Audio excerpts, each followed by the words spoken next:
Ở đây xin mời thầy hiệu trưởng sẽ lên nhắc nhở một số nội dung. Số cục phía 82.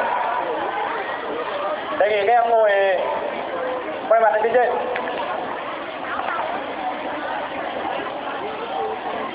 Trong quá trình diễn ra buổi lễ, thầy giáo để ý là rất nhiều học sinh ở dưới chúng ta mất tập trung. Đề nghị các em ổn định trật tự.